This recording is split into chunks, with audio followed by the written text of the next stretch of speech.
다 함께 기도하심으로 7월 22일 화요일 매일 예배 시작하겠습니다. 기도합니다. 영원하신 하나님 감사합니다. 오늘도 우리의 삶에 끊임없이 매일 예배를 통하여 말씀해 주시고 우리가 살아가는 이 세상의 여정 가운데 하나님께서 오늘도 인도해 주시는 그 하나님의 손길과 또 하나님의 보호하심을 감사하며 찬양합니다. 우리가 종종 지치고 넘어질 때가 있습니다. 하지만 하나님의 말씀이 우리를 다시 일으켜 세우는 능력인 줄 믿사오니 오늘 이 매일 예배를 통하여서 회복과 새로운 출발의 은혜가 경험되게 허락하여 주시옵소서. 하나님의 뜻을 아는 것에 그치지 않고 하나님의 뜻대로 살아갈 수 있는 용기를 주시고 믿음으로 오늘 하루 승리하게 허락하여 주시옵소서. 주님의 진리로 우리의 길을 밝혀주시고 예배의 모든 순간순간 하나님의 임재하심으로 충만케 하여 주시옵소서. 오늘도 예배에 참여하는 모든 성도들 가운데 하나님께서 크신 은혜 주실 것을 믿고 감사하며 모든 말씀 예수님의 이름으로 기도하옵나이다. 아멘.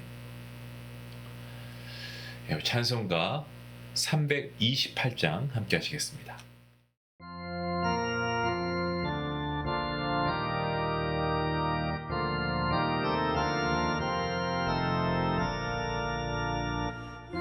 주의 사랑아 헛된 일 버리고 마음 같은 과인 나의 왕의 왕 섬기라.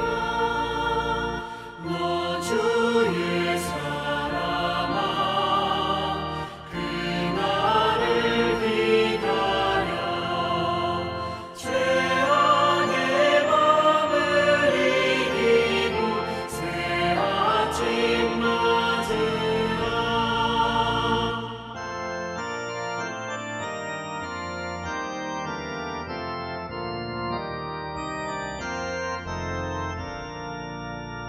너 주의 사랑아 교회는 부른다.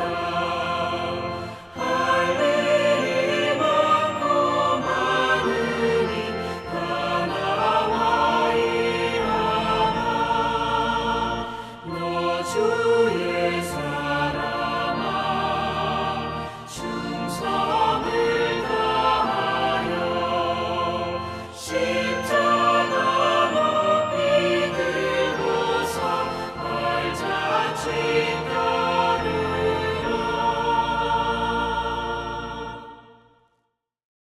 오늘 본문 말씀은 에스겔서 3장 16절부터 27절까지의 말씀입니다. 같이 함께 말씀을 읽도록 하겠습니다. 7일 후에 여호와의 말씀이 내게 임하여 이르시되 인자야 내가 너를 이 이스라엘 족속의 파수꾼으로 세웠으니 너는 내 입의 말을 듣고 나를 대신하여 그들을 깨우치라. 가령 내가 악인에게 말하기를 너는 꼭 죽으리라 할 때에 내가 깨우치지 아니하거나 말로 악인에게 일러서 그의 악한 길을 떠나 생명을 구원하게 하지 아니하면 그 악인은 그의 죄악 중에서 죽으려니와 내가 그의 핏값을 내 손에서 찾을 것이고 내가 악인을 깨우치되 그가 그의 악한 마음과 악한 행위에서 돌이키지 아니하면 그는 그의 죄악 중에서 죽으려니와 너는 내 생명을 보존하리라.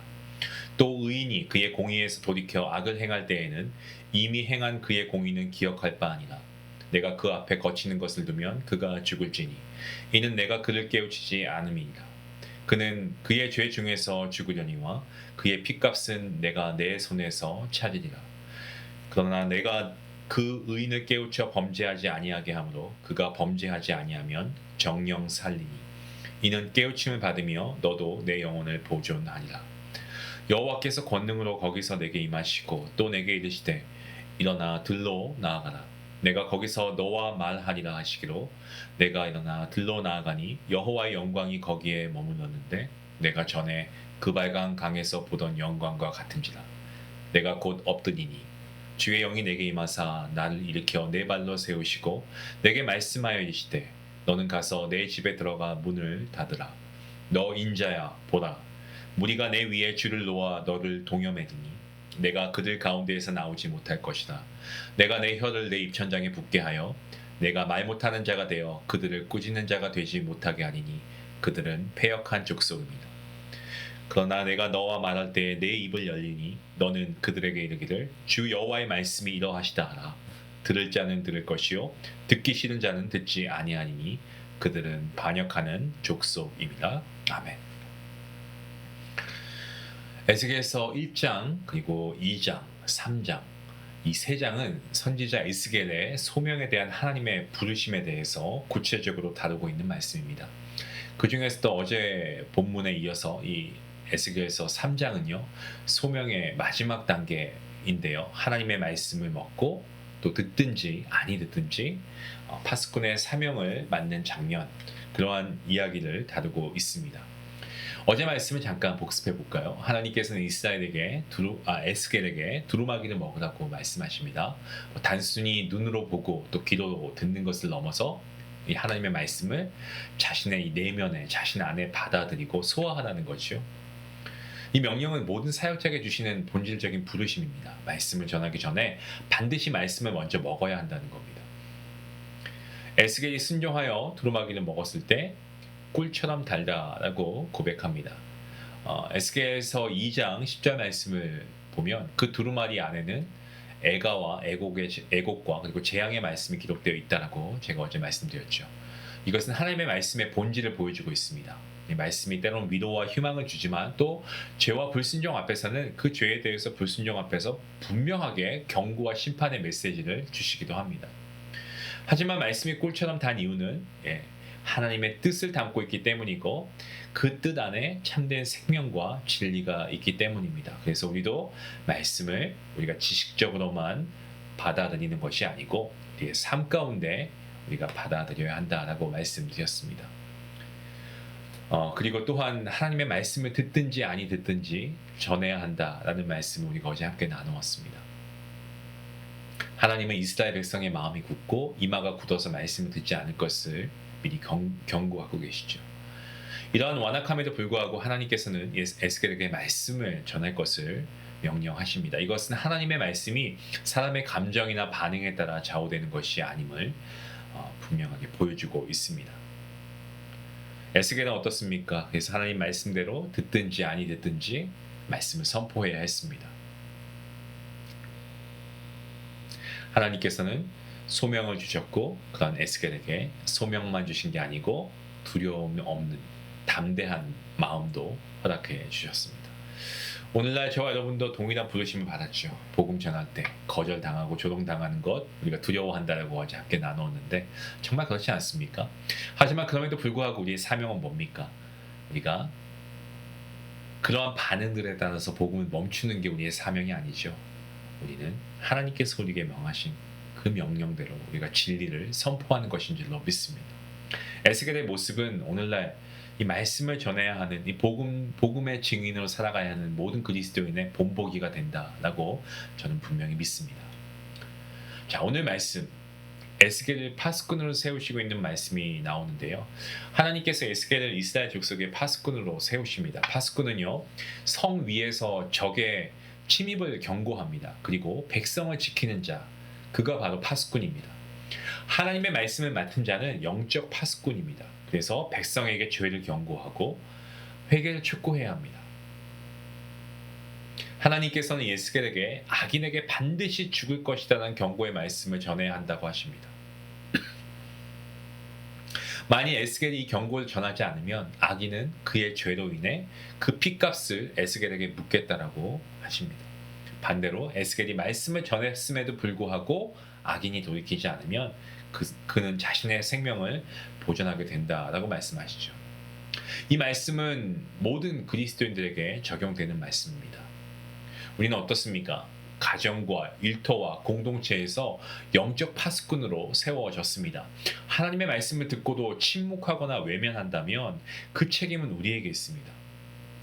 복음을 전한다는 것은 단지 선택의 문제가 아닙니다. 이것은요 사명의 문제이고요 영혼을 살리는 정말 어마어마한 책임입니다. 말씀을 전하라 이 명령을 받은 에스겔 다시 하나님의 명령으로 말문이 닫히게 됩니다. 하나님께서는 그를 집에 들어가게 하시고 혀가 입천장에 붙게 됨을 통하여서 말하지 못하게 하십니다. 이것은 말씀을 전하는 그러한 말씀 전하는 자도 하나님의 주권 아래 있다라는 사실을 우리에게 보여주는 대목입니다. 하나님께서 말씀하실 때에만 말해야 하고 침묵하라고 하실 때에는 침묵해야 합니다. 하나님께서는 말씀을 먹이고 전하게 하시고 때론 침묵하게 하십니다. 모든 것이 하나님의 타이밍과 하나님의 주권 아래에 있다는 거죠. 에스겔은 자신의 감정이나 어떤 상황, 환경 이런 것에 따라 움직인 것이 아니고 철저하게 어떻습니까? 하나님의 인도하심을 따라 순종했습니다. 하나님께서 다시 입을 여실 때 에스겔은 여호와의 말씀을 담대히 선포하고 있지 않습니까? 에스겔 3장은요. 사명자의 본질을 분명하게 보여주는 말씀입니다. 말씀을 먼저 먹고 듣든지 아니 듣든지 전하고 그리고 오늘 말씀처럼 파수꾼으로서 사명을 감당하고 하나님의 주권 아래 철저하게 순종하는 자, 여러분 이것이 바로 하나님의 사람입니다. 사랑하는 우리 중앙가족 여러분, 오늘날 저와 여러분도 이 시대의 에스겔로 부르심 받은 줄로 믿습니다. 하나님과의 친밀함 안에서 우리가 말씀을 내면화하고 세상을 향해 담대히 외치고 그리고 우리에게 맡겨진 공동체를 향해서 또 우리의 주변의 이웃과 우리 사랑하는 가족들을 위해서 파수꾼의 사명을 감당할 수 있는 그러한 우리 모두가 될 수 있기를 간절히 기도합니다. 기도하시겠습니다. 하나님 감사합니다. 에스겔을 부르시고 말씀을 먹게 하시고 또한 듣든지 아니 듣든지 간에 말씀을 전하게 하시고 또한 파수꾼을 세우신 주님의 뜻을 우리가 깊이 묵상하길 원합니다. 저희도 주의 말씀을 생명의 양식으로 우리가 받아들이고 입술뿐만이 아니라 삶으로 그 말씀을 우리가 살아낼 수 있는 성도가 되길 원합니다. 주변에 또 사람들의 반응을 우리가 두려워하지 않게 하시고 아버지 듣기 싫어하는 그러한 사람들 앞에서도 담대하게 주님의 진리를 전할 수 있는 복음의 사명을 감당케 하여 주시옵소서. 아버지 또한 말씀을 전하기 전에 그 말씀을 충분히 묵상하고 순종하고 침묵할 때와 말할 때를 분별할 줄 아는 영적 지혜와 순종도 더하여 주시옵소서. 각자의 자리에서 파수꾼으로 세우셨사오니 이 사명을 가볍게 여기지 않게 하시고 깨어 기도하며 말씀을 바로 전할 수 있는 충성된 일꾼으로 살아가게 허락하여 주시옵소서. 감사하며 예수님의 이름으로 기도합니다. 아멘. 오늘 말씀을 생각하시면서 파수꾼의 자세로 내 삶의 한 영역을 우리가 돌아보고 우리가 하나님의 말씀을 한번 전해보면 어떨까요? 가정, 직장, 교회, 친구 이런 관계 속에서 내가 그동안 침묵하고 있었던 그 자리에서 우리가 하나님의 이 말씀, 진리를 이제는 우리가 담대함으로 전해야 할 때입니다. 여러분, 복음을 전할 때 듣든지 아니 듣든지 그것은 우리가 하나님께 맡깁시다. 나의 책임은 전하는 것이라는 마음으로 우리가 말씀을 함께 선포하고 우리가 전도할 수 있기 원합니다. 그 작은 순종을 통해서 하나님께서 일하실 줄로 믿습니다. 우리 같이 함께 말씀 생각하시면서 기도하시겠습니다.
주옵소서.